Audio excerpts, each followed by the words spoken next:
Where does your favorite NFL team rank after 14 weeks?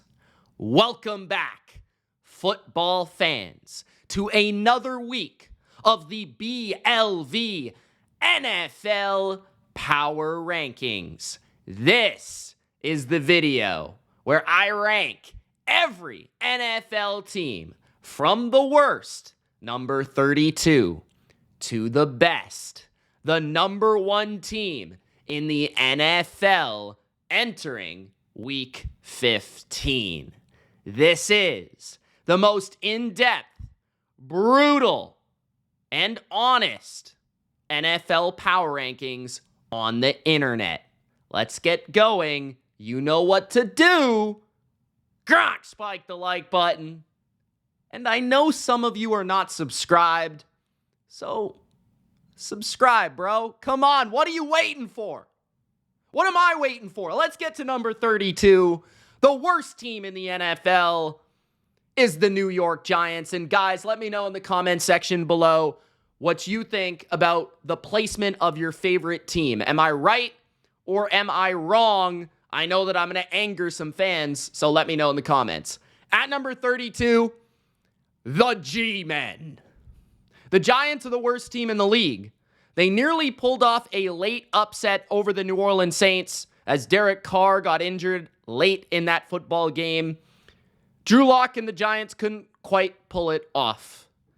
And this team's really bad. Dexter Lawrence is out. They've obviously moved on from Daniel Jones, who now resides in Minnesota. Lock has aura, but aura can only bring you so far.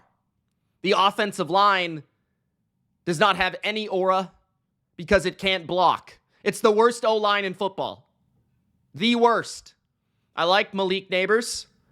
Seemingly, the media in New York asks him one stupid question after every single game that he plays. That's become a theme. The Giants secondary is historically bad. They've allowed the most, or shall I say, highest percentage of deep completions since next-gen stats was invented, 2016. They are awful at eliminating big plays, which is essential to being a good defense in the NFL. And they're also terrible at stopping the run, so go figure. They don't do either well. I'm not sure how that's possible, but they don't do either well. I do think they'll move on from Brian Daboll. I do think that they'll go after a quarterback in the draft. I do think it will be reset this offseason, which I do think that is warranted, especially in the front office. I think the Giants have been embarrassed by Saquon Barkley.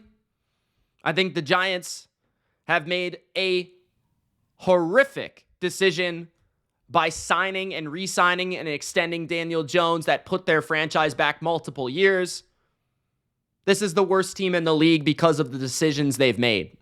And it's pretty obvious. So at number 32, the quality of football is bad. I love Drew Lock, but he's got little to no help up front. So at number 32, the G-Men. At number 31, the second worst team in the NFL is the team they played, the New Orleans Saints. Why? Well, they lost Derek Carr. So they lost a solid NFL quarterback. And now they have a rookie in Spencer Rattler, or like an NFL third stringer starting at quarterback. Meanwhile, they really have no receivers. Their number one receiver is Marquez Valdez-Scantling, who couldn't impress on the Kansas City Chiefs depth chart, and who couldn't even make the Buffalo Bills receiver room. So go figure. They don't have a lot of flair at wide receiver, tight end.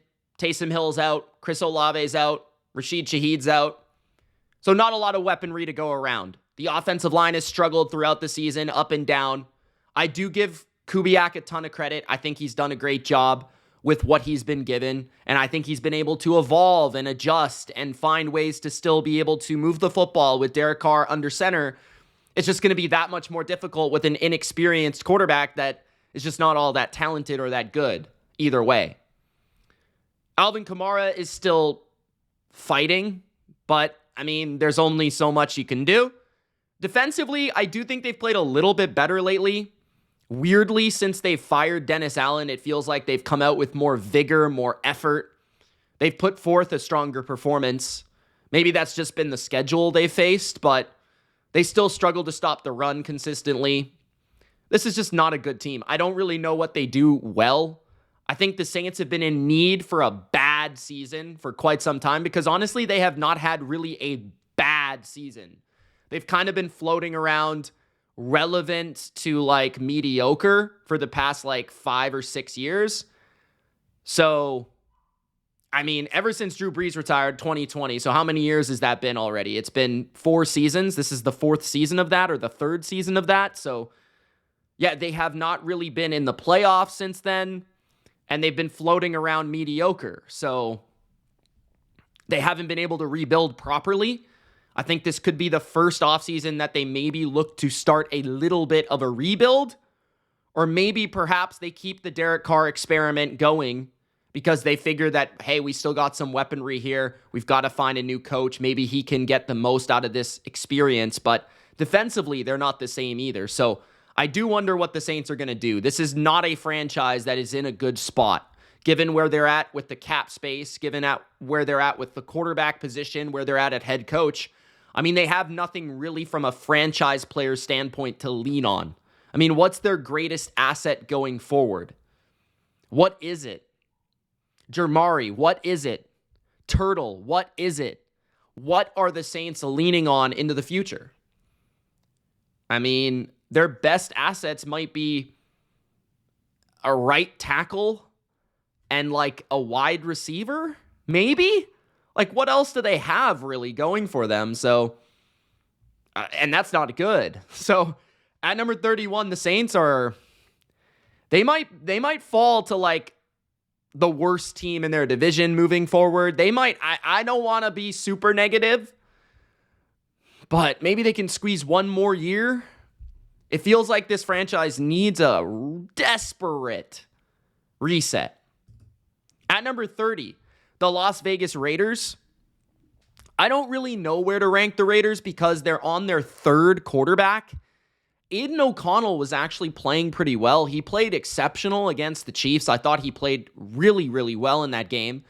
And he gave the Raiders a realistic chance to win. We know what happened at the end of that game, right? Against the Bucs, I didn't think he was playing poorly. They were actually in the game. They were tied 14-14 at one point after falling down 14-0. And kind of there was some good things going for the Raiders. Like their O-line had been improving. You kind of saw Brock Bowers, Jacoby Myers, Sincere McCormick. You saw the little pieces of the offense coming together, the identity forming with Aiden O'Connell. And you saw the defense continuing to play hard, fast, physical, and smart, which is what they were last year and have kind of resurfaced to become this year. But the thing is that now they're with Desmond Ridder, led by Desmond Ridder, and Ridder was a late addition to this team. He's not a good football player. He's not a backup quarterback. He's a 3rd-string quarterback. He is bad, right? I know that he started for the Falcons last year, and they tried that experiment.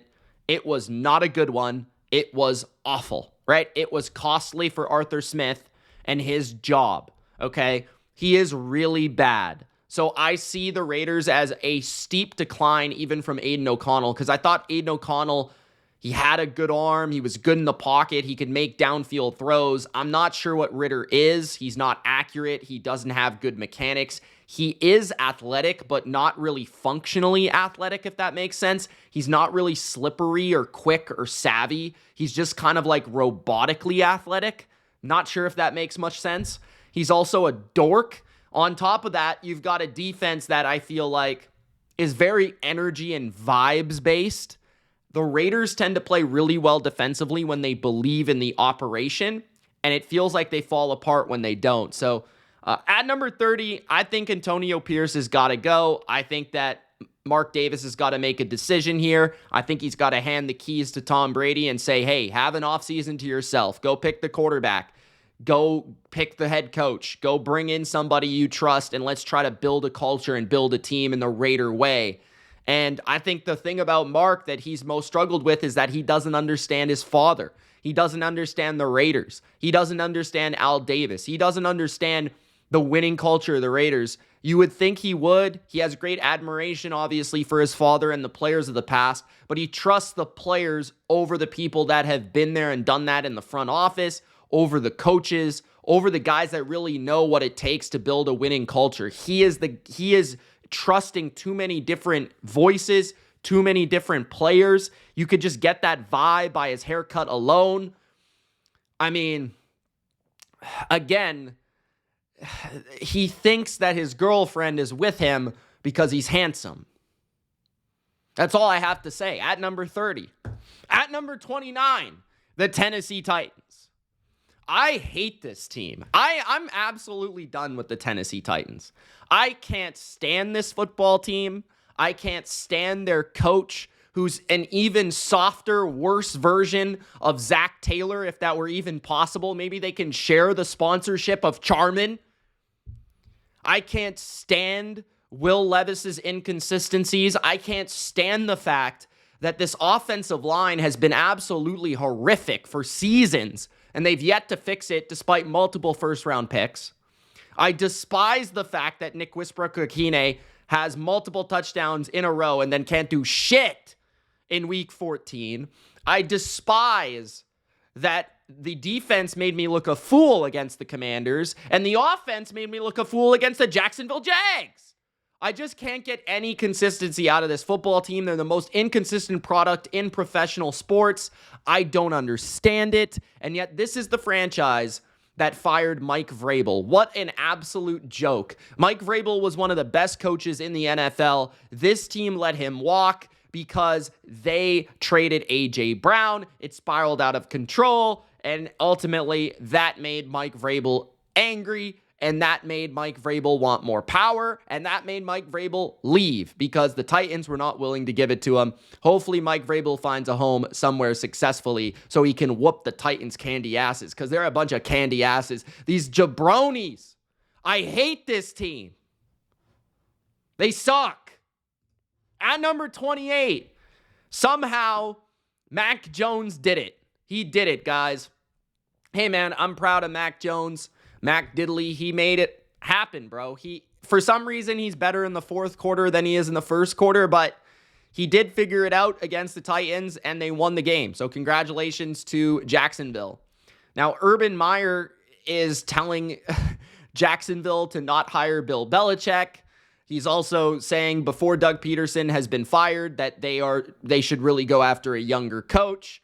He's already embarrassing himself. Urban Meyer, how do you have the courage, the testicular fortitude to step in front of a microphone or a Twitter or a keyboard and speak about the Jacksonville Jags when you're literally the worst NFL coach I've ever seen in my entire life? And that's not an exaggeration.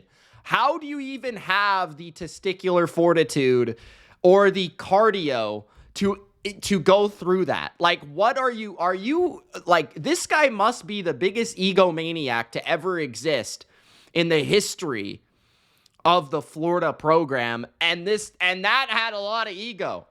So you wonder who is running the ship, right? Bro, how does he do it? Anyways, Jacksonville still sucks. They did beat the Titans. I don't understand the Titans, though, because 1 week they'll beat the Texans, and then 1 week they'll lose to the Jags. So I really don't get it. I really don't understand. The Jags suck. Their defense is playing better. I will say, like, the last few weeks, I think just by evidence alone, I think Nielsen has proven to us that he can take what was going wrong and kind of fix it and solve it. And I was very high on Nielsen last year. I was very high on him with the Falcons and the Saints. I was very high on him, with this Jacksonville team coming into the year, and it was a complete disaster early on to the point where they were arguably the worst defense in football, which says a lot because the Bengals exist. But ultimately, I think he's flipped the switch. I think he's figured some things out. So I do give him credit for that. Jacksonville's defense is keeping them in a lot of games. It's weird because, like, somehow they're still in games despite him, like, turning it over and not really making a ton of big throws. But then all of a sudden in the second half, he turns it on a little bit. and they get a little rhythm going. Brian Thomas, absolute stud. He should have been a top 10 pick in the NFL draft. It's disgusting that he was not. At number 27, the Chicago Bears. Speaking of a player that is much worse than Brian Thomas Jr., it is Caleb Williams. Caleb Williams is undebatably the worst quarterback that is playing as a rookie right now of the top upper echelon picks, right? Like, Drake May is way better. Jaden Daniels is way better. Bo Nix is way better. And I'm not even a Bo Nix guy, and he's way better than Caleb Williams. Now, I want to address this because I think there's going to be a lot of people that are brainwashed like sheep. And I'm here. This is why the Bottom Line View exists. We are not sheep, all right? We're Sigmas, okay? If you like that word. That's just too corny. I can't do it. We're goats, all right? And here on the Bottom Line View, you don't listen to the media. So when the media tells you that Caleb is not at fault, do not listen. Because when you watch Caleb with your 2 eyes, and maybe you need 4 eyes, maybe you need to put those glasses on, adjust the lenses, all right? Remember, they give out free vision tests just in case you guys want to check it out. But Caleb Williams, Pearl Eye Vision Center, by the way. Caleb Williams, when he runs in circles, and then for 10 seconds, and then gets sacked, and then Dan Orlovsky, or whatever his name is, runs out of the back of the end zone, and then tells you on ESPN that it was not Caleb's fault, it was the offensive line, or it was the play design.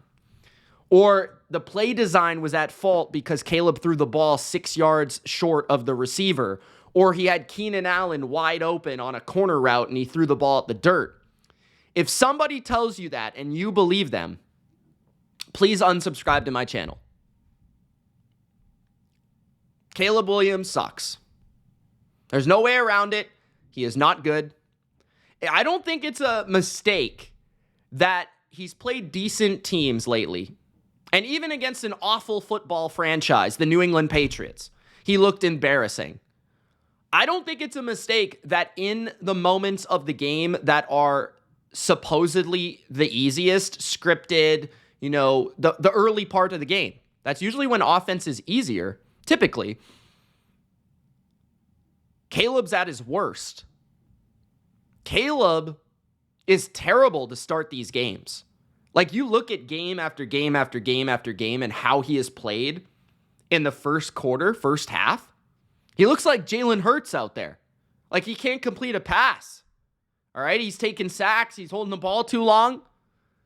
Sure, the O-line isn't like spectacular, but remember, these are the same media members that said this was the best situation that a rookie has ever had. A great defense, a great receiving core, a talented running back. They signed all these players. They traded for Keenan Allen. They got him a reliable slot. They have a good tight end. Meanwhile, I'm going to use Jaden Daniels. Jaden Daniels, second overall pick. All right. He has things going for him with that team. Strong leadership from the head coach. Better O-line than expected. Strong running game. Good wide receiver one. Fine defense, right? Switch places. Daniels is winning more than Caleb is winning. What's the big difference here? If you're going to tell me it's offensive coordinator and offensive coordinator alone, I think you're mistaken. I mean, offensive coordinator is a big deal, but is it that big of a deal to the point where you look this freaking terrible? Like, bro, he can't throw the ball accurately, in rhythm, on time, consistently. He looks like Anthony Richardson. And he's at his best when he's losing by 3 touchdowns. Like, come on. So at number 27, Ryan Poles is a jabroni. Nobody will say it, but he's a jabroni. How do you exist in Chicago and the worst parts of your team are D-line and O-line? How do you have Matt Eberflus as your head coach and all you do is sign linebackers and receivers? Like, give me a break. So Ryan Poles is a jabroni because he should have picked Drake May. If you listen to the Bottom Line View, he should have picked Drake May, but it's okay. Not everybody's as smart as me. We'll move on. At number 26, speaking of Drake May, see how I did that? See, that is called professional journalism right there. It's not journalism. What is it? Bro, what's the word? Professional content creation, okay? The New England Patriots absolutely suck. There's no way around it. We had a bye week. We lost to the bye week. It was a toughly? Is that a word? There can't. Look that up in the dictionary. Is toughly a word? The Patriots lost to the bye week 27-24. It was a hard-fought effort. Drake May threw for 310. He ran for 70. He had a Josh Allen game, and they still lost. It's okay, Good thing that we have a head coach that's a defensive coach that is a former linebacker, and good thing that his defense can't stop the run. Good thing that we have a defensive coach that's supposed to inspire our players and, get toughness out of our players, and we can't stop the run. Good thing we've got a defensive coach who is supposed to be the mastermind behind our defense the last few years, and our defense sucks. Good thing we've got a defensive coach that's a former linebacker that plays zero blitz against Puka Nacua and Cooper Kupp and Matthew Stafford, a quarterback that is great against the blitz. Good thing that we got a defensive coach that knows how to manage the clock and calls a timeout when there's 2 seconds left on the play clock and the team doesn't even have the quarterback behind the center yet. Good. That's good. So at least we got those things going for us, right? We've got a good head coach that absolutely is terrible at the side of the ball that he should be good at. Good thing we've got a good head coach that's a leader of men, where our team is awful at taking undisciplined penalties. Good thing that we discipline our players that speak out about our offense and our defense. Gerard Mayo sucks. Okay, that's the point I'm making here. Now, when you go beyond that, I don't know, man. Alex Van Pelt's been pretty good. But I still want a different coach. I still do. Maybe we could keep him around as the quarterback coach or something. I would be up for that. We just got to help Drake May. And all the rest of the season is about is Drake May. Okay? That's all it's about. We're not stopping anybody anyways. Hopefully we can beat the Cardinals. At number 25, the New York Jets. Of course, the 1 week that I bet against the Jets, they actually give an admirable effort. I bet the Dolphins. They almost beat the Dolphins. The game goes to overtime. Bunch of jabronis. Devontae Adams and Garrett Wilson looked fantastic in that game. Breece Hall injured actually helped the offense. Who would have thought? The O-line's still trash. Aaron Rodgers can literally not move. A lot of people talk about how Kirk Cousins can't move. This guy, Aaron Rodgers, does not move. The only moving he does is that little hop that he does in the pocket when he's trying to throw the ball. That's about it. The defense, they still kind of suck, but nobody will talk about it. Is anyone going to talk about how the Jets defense sucks?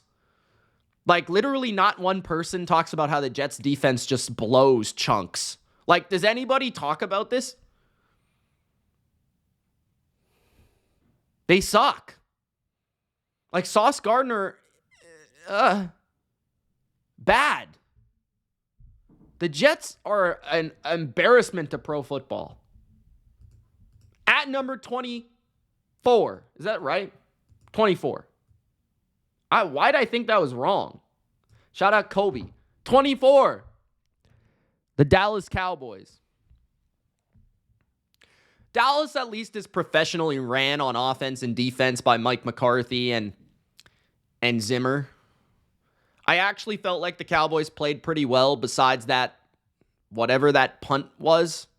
The punt block, onside kick, masterful execution by the Bengals. What a joke. What the heck? That might be fireable. I'm not going to lie. That might be fireable. How do you let that? How do you block a punt and then your player touches the ball and you lose the game? Was that intentional? How did that happen? Can somebody please explain how that happened? Cooper Rush looked like Cooper Rush. He can't throw the ball, bro. Like, I think I've got a stronger arm than Cooper Rush. I have one of the weaker arms. Like, I will say, like, my football skill set is not my arm strength. I've never been an arm strength guy. I didn't play baseball growing up, bro. I'm not an arm strength type guy, you know? But I think I've got a stronger arm than Cooper Rush. Like, watching this guy complete a 10-yard out, he makes Mac Jones look like Josh Allen throwing the 10-yard out. I'm not going to lie. And then you've got Rico Dowdle's actually playing a lot better. CD's still fighting out there despite the injuries. I love seeing Brandon Cooks reach the end zone every game so that he can do the best celebration in the league. They've got a couple tight ends. This Schoonmaker guy is pretty decent. I think the Cowboys, with a little renovation, I think they can be rejuvenated next year. This is how the Cowboys work, right? They're bad one year, they're good the next. So they'll probably be good next year. The defense, I thought it had its moments against the Bengals. The Bengals are not a tough team to stop, but they just literally could not cover Jamar Chase. Like, it was insane. Like, every time they needed to play, or anytime just in general, the ball went to Jamar Chase. Okay? But I won't blame the Cowboys for that because there's only so much you can do against freaking Randy Moss reincarnated. So at number 24, you've got the Dallas Cowboys. I think they're actually a formidable team. Like, I don't think they're atrocious despite not having their quarterback, which I guess is not bad. I think that speaks to Mike McCarthy being better than freaking Gerard Mayo. At number 23, we've got the Atlanta Falcons. What a joke this football team is. I feel really bad for Claire. I don't feel bad for Ultra one iota. The man is Batman, Bruce Wayne. Okay, he's got, the whole Playboy thing going for him. He's a billionaire. He's got a million different cars in his garage, bro. He goes to every Georgia game. He's whooping ass out there on the streets of Gotham. So I don't feel bad for Ultra one iota. I do feel bad for Claire because Claire has got to watch Kirk Cousins. And Kirk Cousins is just tossing burgers to the other team constantly. I don't know what this guy is doing. There was one interception where he pumped the ball like he wasn't going to throw it. And I've been there before, bro. Like, when you're like, okay, so this would happen for me in lax, right? So you got the ball, and similar thing in lax. You've got the ball and you're like, you're going to throw it to the guy. Okay. And you're like, oh shit, I shouldn't throw it. There's a guy right there and he's going to get slammed. But then you throw it anyways. Remember, I'm not a quarterback. I don't have a strong arm. Okay. This guy pumped the ball. Then he looked and he still threw it. And he knew it was bad. And it got picked off. He can't move and he's got no arm left. What does he bring? Other than dad fits. He's not even Kirko Chains anymore, bro. What does he do? I feel bad for Falcons fans because they've kind of had this hope because apparently Kyle Pitts was supposed to be good at football. Does he still play? Did he retire? Did he pull a Vontae Davis? I haven't seen him in weeks.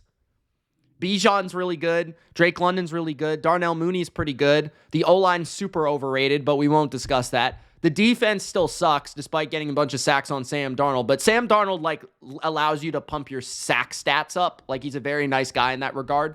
He just kind of, lets you sack him, 4 times a game. I don't know why. But, you know what I hate about the Falcons? I hate the fact that they signed Jesse Bates from the Bengals because it made the Bengals suck. I really believe that. At the bottom of my heart, I believe that.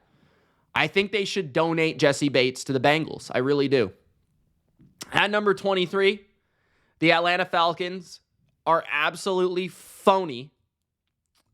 At number 22, the Carolina Panthers keep pounding. which is by far the most sexual team phrase in the NFL. By far. Is there one even close? That was an interesting slogan that they made. But at number 22, we've got the Carolina Panthers.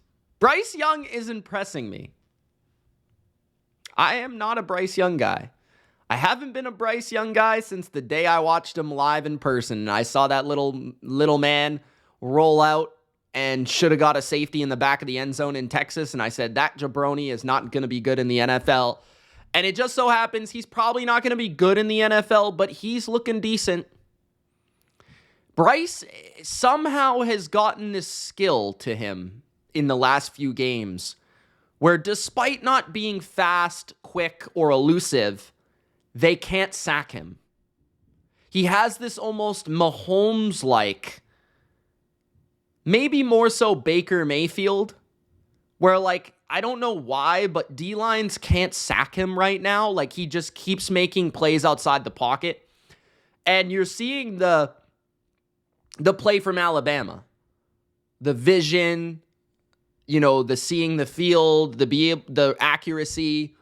You're seeing the positives, which is nice. Bryce seems like a good guy. Does he seem like he's a high school student with a ginormous backpack? Yes. But he's also seems like a really fun little man. So I hope Bryce does well. Also, defensively, they still suck. But I do think they've been playing competitively. I do think their pass rush has gotten better over the weeks. And they've given some issues to quarterbacks. Also, they just got to figure out, defense in the offseason. I wonder what they're going to do because their O-line seems situated. I guess they could go after another receiver. I feel bad for Brooks getting hurt again. That sucks. But at number 22, I got Carolina. This is the highest they've been on the list all year by far. At number 21, the Indianapolis Colts. I think people forgot the Colts existed. At least I did. I looked at the power rankings. I was like, who is this team? And then I remembered that this is the team that hung a banner for playing in an AFC championship. And then I said, oh yeah, that team, Yeah.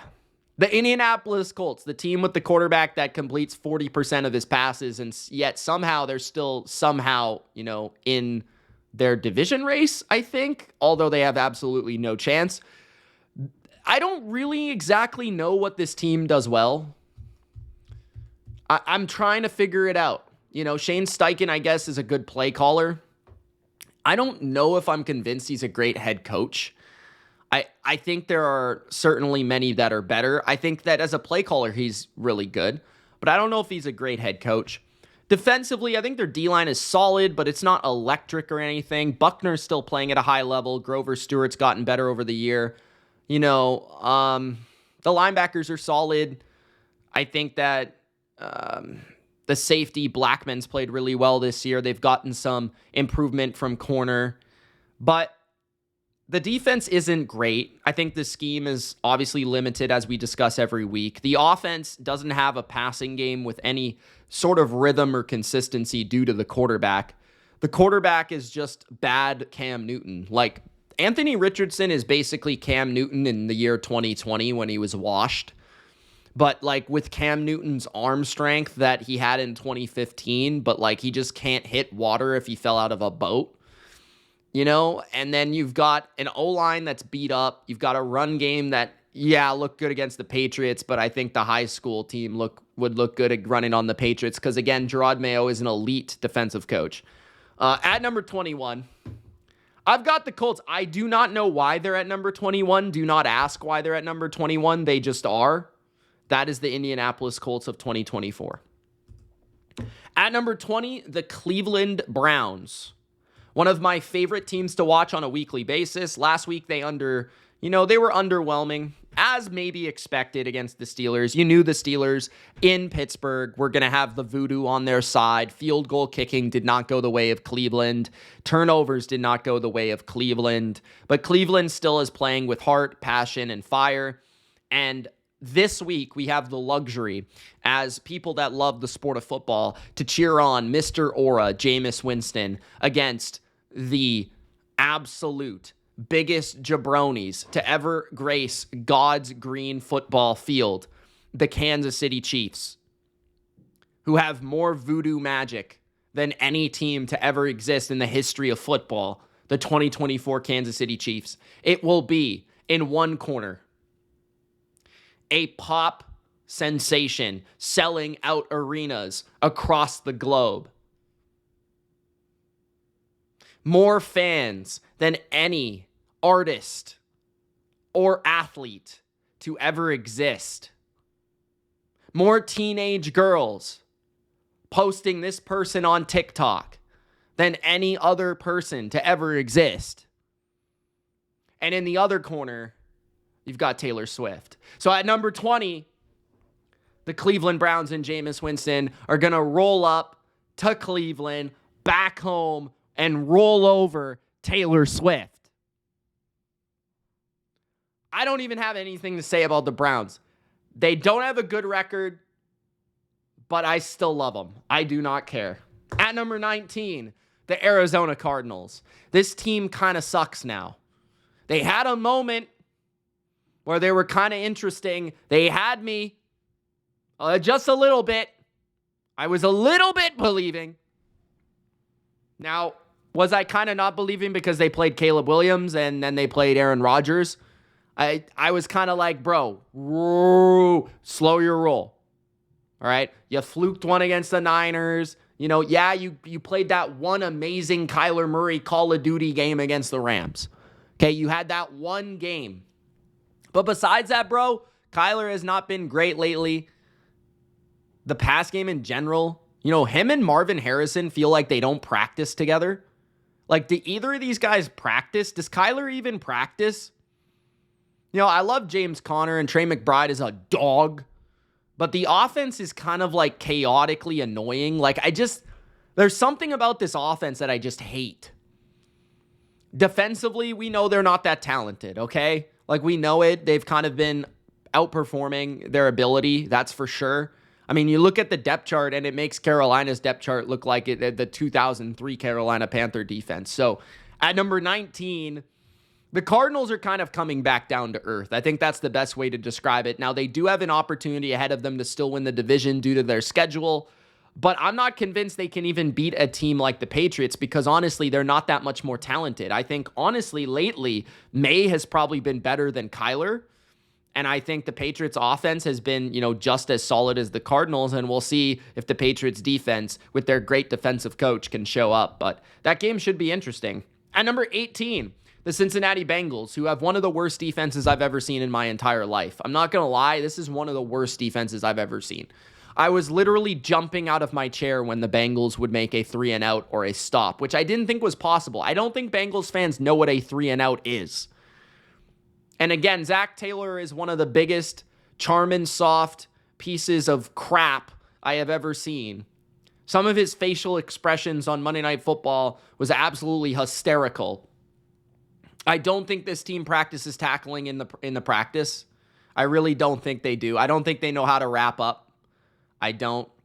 How do you let a team block your punt in like the most important play of the game? And then somehow you recover it? But yet, this is a team that if you flipped the one-score losses to one-score wins, they would be like the number 2 seed in the AFC. Now, they do have, I think you just got to watch this team like you watch basketball. I think you just got to go out there and you got to watch, I think this is what Colin Cowherd said, you got to watch Jamar Chase, you got to watch Joe Burrow. That's it, bro. Future Patriot T. Higgins, you can watch him as well. Former Patriot Mike Gesicki, you can watch him as well. Former Patriot Ted Karras. Former Tom Brady teammate Alex Kappa. A lot of Patriot connections here. Chase Brown, my guy, Canadian. Oh, Canada. The Cincinnati Bengals are at number 18. I still think they're entertaining. I still like to watch them. Their defense is atrocious. I literally should never stream their game again because they give me a heart attack, and I'm not even a fan. The fact this team is so bad, it hurts my heart. At number 17, the Tampa Bay Buccaneers. A team with a place in my heart forever. The Tampa Bay Buccaneers, I don't know how to describe this team. You know what? They're kind of the Bengals with like a slightly better defense. Because don't get me wrong, the Bucs defense is absolute trash. But the offense is really, really good. No Bucky Irving doesn't matter because Sean Tucker is a freaking monster. How does this team have 3 running backs when in 2022 they didn't even have 1? Rachaad White is their worst running back on their team. Mike Evans is probably going to get 1,000 yards by averaging 115 yards for the rest of the season in every game that he plays because that's just how it works.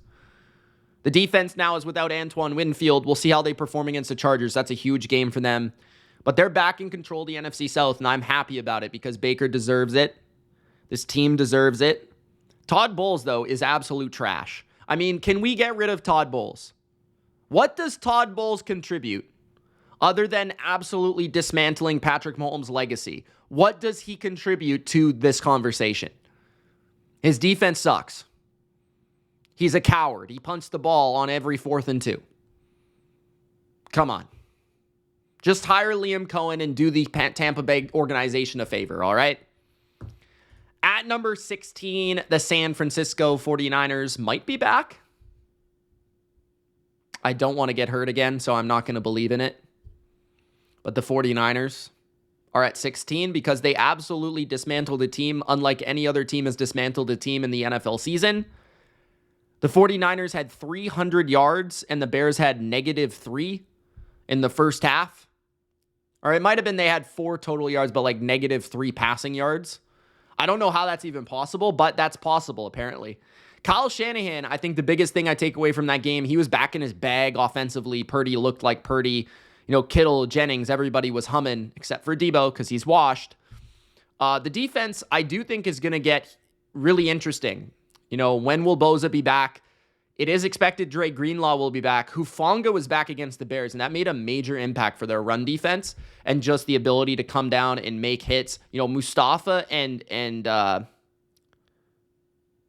Hufanga, the two crazy named duo, they're big hitters.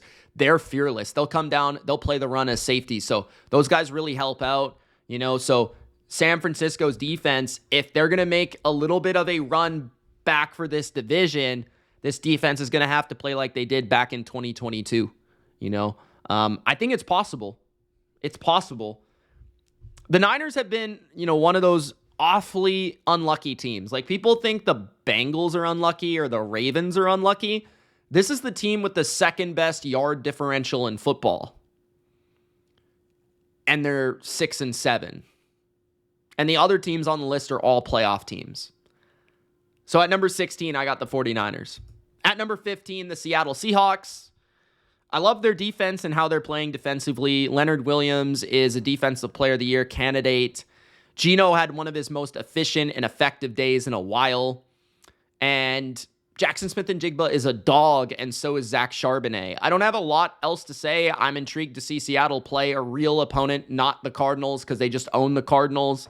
They get to play Green Bay and Minnesota at home, I believe, back-to-back weeks. That will tell us if they deserve to win the division or not. I don't care if they end up winning the division and they lose to these two teams. They're a bunch of frauds regardless. If they can beat one of these two teams, I'll feel better about their chances in the playoffs.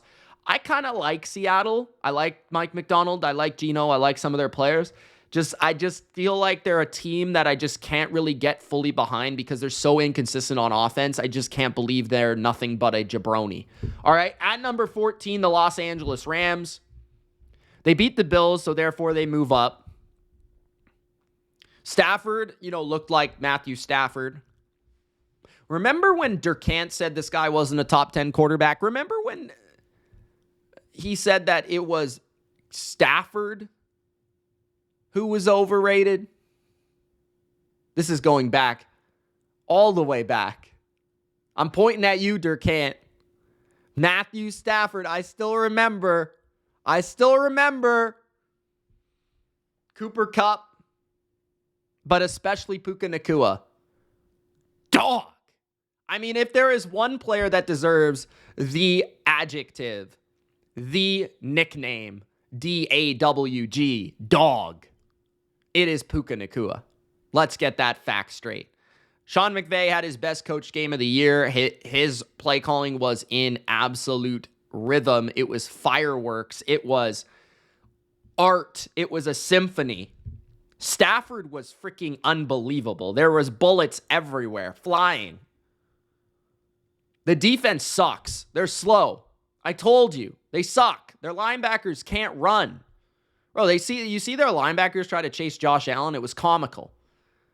Yeah, their pass rush. Everybody talks about their pass rush. You block their pass rush, you can move the ball. Bro, Drake May moved the ball for 20-plus points. He doesn't have an offensive line. The defense sucks, bro. They're going to let them down at some point. But the Rams offense, when they're clicking, man, there's just nothing like it in the sport right now. There's nothing like it, man. I'm telling you. When that offense is clicking, they've got those receivers and they've got that quarterback that just doesn't miss, bro. So at number 14, the Rams. At number 13, the Washington Commanders. I considered moving the Commanders to down to 15 and moving the Seahawks and Rams up. But I just feel like the Commanders overall, the entirety of the season, they've been better. You know, they were on the bye week. I do think we're going to learn about them a little bit. They don't play a lot of comp for the rest of the year, so that kind of sucks other than the Eagles. You know, they're going to get a Saints team that I thought would be an interesting game if it was Derek Carr, but no Derek Carr. Marshawn Lattimore, revenge game potentially. You know, will Dan Quinn make some adjustments to his defense out of the bye? What will Cliff Kingsbury come out with out of the bye? That might be more crucial, right? Jaden Daniels, can he continue his success or will he hit that rookie wall for the rest of the year? And, you know, I just hope that this team doesn't make the playoffs because they don't play any comp and then they just get smashed. I kind of fear that's what's going to happen with this team, unfortunately. But hey, man, they've had a good season. Jaden's had a good season. The defense has been a little bit better than expected. So at number 13, the Commies. At number 12, I've got the Miami Dolphins. Miami Dolphins. For some reason, couldn't stop Aaron Rodgers. What the heck was that, bro? What? They had to rely on Jason Sanders to hit 250-plus yard field goals. They had to rely on Tua looking like Dan Marino. They had to rely on Tyreek Hill actually playing like Tyreek Hill instead of crying to his mama about week one. They had to actually get something out of Jalen Waddle, and they're lucky he didn't pull his hamstring in the third quarter randomly. So Miami, they're playing on the edge, brother. They got to get more consistency out of their defense. I love Calais Campbell. I want to give a shout out to Calais Campbell because Calais Campbell is firing those dudes up on the sidelines, bro. Calais Campbell is leading this team. He's been on this team for half a season. He's the heart of the team already, bro. Calais Campbell to the Hall of Fame. Mike McDaniel is the biggest, how do I explain this? He is lucky that the media loves him. He's lucky that he is this little nerdy piece of donkey crap that just keeps coming up with these little witty lines and these rap lyrics and looks like a freaking DJ. And he's... Bro, he looks like a crack addict mixed with a DJ, mixed with a little nerd. What is his gimmick? Pick one. Pick one. Is it the glasses? Is it the hair? Is it the athleisure? What is the gimmick? Can we pick one gimmick? But Mike McDaniel, I think I love some of his play calling. I love some of his offensive creativity. As an overall head coach, I don't think he's ever going to be that great because I just don't think he has a toughness to him or a command to him. I think it screams in the way his team plays and prepares and his defense and the way they play in weather. He's just a soft little DJ.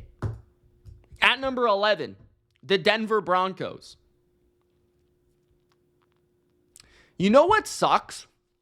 The fact that the NFL is so bad that I considered moving the Denver Broncos up in my power rankings. With a rookie quarterback, no real legitimate receivers besides a Cortland Sutton. And a team that almost lost to Jameis, if not for 2 pick sixes. You know how bad the NFL is for me to consider the Broncos to be in the top 10? That being said, their O-line is fantastic. Sean Payton is fantastic. Their defense is good. This is a legitimate, solid wild card team. Do I think they'll win a playoff game? Absolutely not. At number 10, the Los Angeles Chargers. Chargers. Thank you, Chargers, for doing your thing and covering and losing to the Kansas City Chiefs. That was much appreciated on Sunday Night Football. Justin Herbert, I almost bought his jersey live on air because he was almost beating the Chiefs with a tight end named Stone Smart, who I had personally never heard of, but he had an amazing name. Josh Palmer apparently still plays in the NFL. Jim Harbaugh, it's funny to me because, like, Jim Harbaugh does everything wrong from, like, for a guy that was a quarterback, you would think he'd be more, like, offensive-minded and creative. He's the opposite. He's like the most defensive coach, offensive coach I've ever seen. You know what I mean? I think you know what I mean. I would love to see the Chargers with Ladd McConkey, with the full equipped offense. Because I feel like with Dobbins and with McConkey, they would have beat the Chiefs. I do feel that way. And I wonder if by watching that game without McConkey, it kind of like lowers my expectations for the team. So I try not to get too invested in that. But at the same time, the Chargers have yet to really beat a great team or a good team. They've yet to beat a top 10 team. I don't think they've beat one yet. So it feels like once they step up in class, their talent level is exposed. They might compete for a while, but they just can't get it done. So at number 10, I've got the Chargers. At number 9, the Houston Texans. I moved the Texans up because I expect improvement after the bye. I expect a little bit of improvement from the play calling and the offense and the offensive line and CJ Stroud. I think Nico will be that much more healthy. Same as Tank Dell. I think he'll be fully removed from, that serious injury to his leg. Joe Mixon will be fresh. So I'm expecting big things from the Texans offensively against the Dolphins. Defensively, we know how good they are. They are set to get some reinforcements back. And I do worry a little bit about the depth of their cornerback group and things like that. But I think at their best, the Texans can play with anybody. And if Stroud can figure out what's going on with him and just play more like last year's CJ Stroud, this team could be a dark horse. I really believe that. So I'm much higher on this team just because when I compare them to teams like the Chargers and Denver and Washington, I just think that maybe they're not as steady or consistent, but they have a much higher ceiling from week to week. While, I could buy the Texans beating the Chiefs. I could buy the Texans beating the Bills. I can't really buy the Chargers or the Broncos beating those teams in a game that matters. I really can't. So at number 9, I've got the Texans. At number 8, the Pittsburgh Steelers.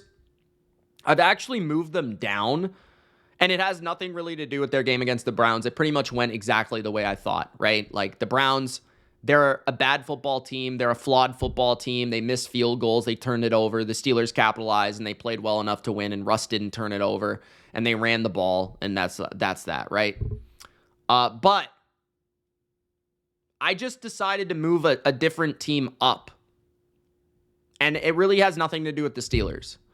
Other than the fact that I feel like my power rankings last week did not reflect how I spoke about the Steelers. And I think that my expectation for the Steelers is fully like they can win one playoff game, but beyond that, I don't really see the ceiling, which I've stood by and I believe, and I think I'm even making a video about it. So stay tuned for that. But yeah, the Steelers, not much has changed. You really look at the recent resume, so to speak. I feel like their most impressive win was against the Commanders. The first 3 weeks of the season, they played extremely flawed wildcard teams that are nowhere near as good as the versions that they are now. And Falcons aren't even in the playoffs anymore. They beat the Ravens, but that's a game where it's like they always beat the Ravens, right? So many of their wins that their fans continue to talk about in my comment section, it's like, yeah, like I'm not surprised they won those games. Like they're the best of those teams. They're the best of the Commanders and the Chargers and the Broncos group of teams. And the Ravens are a divisional foe. I was actually more impressed with them beating the Bengals than I was beating the Ravens, to be honest. But now we're really this is the thing, right? Like the Steelers at number 8, we're really going to learn if they're a top 5 team or not. Because now they play legitimate competition consecutively. And we're going to be able to test it week to week. It would be unreasonable to expect them to sweep those teams. But if they manage to go 2-1 or 3-1 down the stretch, if you include that Bengals game at the end, that would confirm to me that they're legitimately in this AFC mix. But if they go 1-2 or 0-3 against the Eagles, the Chiefs, and the Ravens, I'll officially just be where I'm at with this team, which is like, yeah, they're good if you compare them to the Commanders or the Broncos or the Chargers. They're the same kind of team, but they're just a little bit better. I don't think they're in the class of those other teams. So that's kind of where I'm at with them. That's why they're at number 8. At number 7, the Green Bay Packers. The Packers moved down. I, for one, was not impressed with their Thursday night performance. I expected them to move the football. I expected them to score points. It's Matt LaFleur, and it's a really good O-line. It's talented receivers like Christian Watson. Reed, are you still playing? Josh Jacobs, MVP, Offensive Player of the Year candidate. If this team had a representative, it would be him. They did miss Romeo Doubs a little bit. Tucker Kraft's legit, Shawn Michaels-like. And the defense is the biggest problem for me. Like, anytime they've faced comp, they just give up way too many yards. They get bullied a little bit up front. And you can throw the ball on them because their cornerback depth is not there. Alexander was out. That is big. But still, even with him, it feels like you can throw it on them. So I just feel like they're a season away from really being a contender. That being said, if Love gets hot, this is a dark horse. Like I've said that before. They're explosive on offense. They can outpace you. They can get ahead. They can play a certain game script that scares every team in the league. So at number 7, the Packers. At number 6, I moved the Vikings up. That's the team I'm talking about with the Steelers. When I really think about it, I think the Vikings and the Steelers are pretty much the same team. But I think the Vikings are better on offense. I think the Vikings have had a more consistent quarterback. I think the Vikings have overall a better offensive line. I think the Vikings have way more dynamic weapons. I think the Vikings do have slightly better play calling. And I think the defenses are pretty much the same. I think you can maybe argue the Steelers have a slightly better defense, but that might only be because of the comp that they've faced, right? That they have not faced a lot of elite offenses. I think they've only faced 2 of the top 10 offenses in the league. Meanwhile, the Vikings have faced, the Lions, the Packers, the Niners. They've faced many top 10 offenses. So obviously they're going to give up some yards, but it feels like they play similar, right? They're chaotic. They force negative plays. They blitz. They're aggressive. They're similar, right? I just think the Vikings, they've played a lot of really good teams this year too. And they've won a lot of those games. And I just think they have this, embarrassing the Falcons like that, I thought was really impressive. I know the Falcons, I'm really down on them, but that was really impressive. Sam Darnold throw 5 touchdowns. So, yeah, I'm just a little bit higher on the Vikings now. I feel like I've just kind of been denying them a little bit. Like, I've still been sitting here saying, like, they're good, but I don't know if they're really a contender. I feel like they're right there with the Packers. Like, they're a dark horse. Like, you look at their team, there's not, like, when you really think about it, like, what's their flaw? I mean, if Darnold shits himself, I guess. The offensive line is, like, iffy, I guess, at times, but not really. The defense is really good. The offense skill talent's really good. The coaching is really good. I think, honestly, they can win a defensive game or an offensive game. Like, that's why I'm higher on the Vikings than a team like the Steelers. At number 5, the Baltimore Ravens. This just comes down to, I think their defense is getting better. I think their defense is going to ascend here down the stretch. And they dominate teams in a way that a lot of other teams cannot. It's just as simple as that. And they have the most dynamic run game in football, in my opinion. And Lamar Jackson is elite. And so if you have an elite quarterback, you've got a chance for a Super Bowl. If things click with Justin Tucker in the defense, they could go on a run in this AFC because they've smashed the Bills. They can play toe-to-toe with the Chiefs. And, in a playoff game, I'm probably leaning towards the Ravens over the Steelers. But again, Steelers fans will hate that. So at number 5, I've got the Ravens. They just dominate teams. And in those type of metrics, I think that showcases why they can be such a good team. Like a team like the Vikings, the Packers, the Steelers, the Texans, they're not laying 15 against an NFL team. They're not laying 15 against the Giants, right? So the Ravens are. At number 4, the Kansas City Chiefs. Voodoo magic, whatever you may call it. The Chiefs won again. Doinked it. This was one of their more deserving wins of the fluky win variety. Then again, what do I even say about this team? I thought Worthy was a little bit of a development. Pacheco has yet to really be Pacheco since returning. Hasn't faced the most kind of matchups yet. I love the sprinkle of Noah Gray they're getting on offense. D-Hop does look a little old, I'm not going to lie. That one jump ball that did get forced out just showed me that D-Hop is not the same guy. Kelsey is kind of invisible, to be honest, in most games.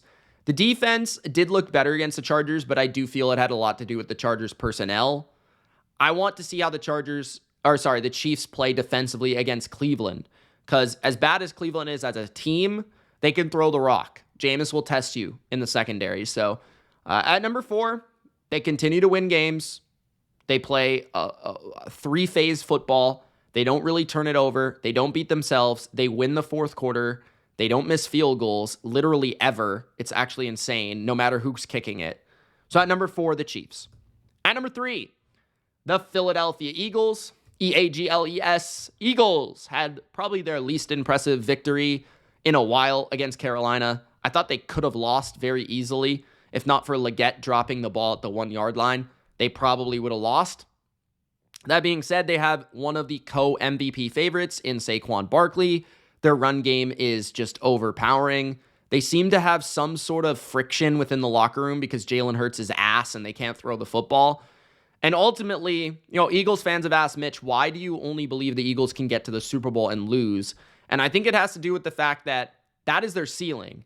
I feel like Hurts is going to ultimately cost them. The passing game is ultimately going to cost them, along with the fact that they are the worst first quarter team in professional football among any good team we've seen since 2000. They're literally one of the 5 worst teams in the first quarter since 2000, including all teams. But especially in terms of good teams, it's hard to fall behind in a lot of games and come back. It's really hard. The defense is very good. It might be the best in the league, but it's not dominant. This isn't like this isn't even as good as the Ravens defense last year. Like, they're good, don't get me wrong, but Bryce Young made his plays. You can run it a little bit on them. So at number 3, the Eagles, I'd like to see them play a little bit more competition. I mean, I feel like they haven't really played. I mean, they played the Ravens. That was a good win. It wasn't really a dominant win, but it was a good win. Right? They play the Steelers. That's another team where it's like, okay, they should win. We'll see how it goes. I wish we would see a Lions-Eagles game. I wish we would see a Bills-Eagles game, a Chiefs-Eagles game. But I guess we won't really see that. But that being said, the Eagles are extremely talented. Very good running game. Saquon's powering them to a special season. At number 2, the Buffalo Bills. I moved the Bills down from 1 to 2 because they lost the Rams, because the defensive scares, the defensive concerns came to be against LA, and that is warranted. Sean McDermott continuing to botch end-of-game situations, warranted. Now, all you can hope is that he doesn't make those mistakes in the playoffs, and he's one and done for the season on that already, so that's good. The defense, I do feel like it a little bit more had to do with just an outrageous performance by the Rams offense, along with a punt block, which doesn't help. That lost them that game, than, their performance individually defensively. There are some things that concern me, but I do think it was more about the Rams than the Bills, personally, in terms of their offensive production. That being said, the way Allen is playing right now, like, he's unstoppable. He can win any game. He had 6 touchdowns. You're just not going to lose that many games when that happens, so And it feels like he can do that against anybody. It really does. So, like, the Bills, they're just not going to lose that many games just because Allen is just playing at an absurd level, right? So, at number 2, I got Buffalo. Pretty simple. And at number 1, I put the Detroit Lions back at 1. And the reason for this is, despite all their injuries, the way they played, competitive, offensively, so flawless against Green Bay. You know, they did make a couple mistakes from a coaching perspective, in my opinion. A big one, in my opinion, was going for it at your own 30-yard line. I don't agree with that. And I didn't even agree with going for it at the end of the game, despite that being kind of Detroit's thing. I kind of understood why they did it, but I was also like, I wouldn't have done it myself. That's okay, though. That's totally cool. That doesn't subtract. But the defense just playing hard and competitive and good against the run and like the way they're playing with the effort, especially at the beginning of games, it makes me believe that this team is just extremely well coached. You know, they know who they are. They're in every situation. They know what they're going to do. They know what they're going to be. They never make mental mistakes. They never beat themselves. They're prepared for any situation. They play aggressive on offense and defense. They have a clear identity. You know, they can lean on the run game. They can win the line of scrimmage on either side. And the defense plays, you know, very, very standard. Like they're very man coverage, blitz oriented, but it seems to work for them against everybody. So the Lions, they got a huge test against Buffalo. I actually think they'll lose, right? So I'd flip these teams. If Buffalo beats the Lions, I'll move the Bills back up to 1, the Lions back down to 2. That being said, just what impressed me the most about that Thursday night game was all the injuries they had on defense. They still won against a team that I like in the Packers, right? I don't think the Packers are going to the Super Bowl, but I like the Packers. They're a good team. Very good offense. And they still beat the Packers despite all the injuries they have. So that's why I put them at number 1 with the Bills' loss. So there it is, guys. My power rankings entering Week 15. Thank you so much for watching. Gronk, spike the like button and subscribe. It's Mitch. Deuces.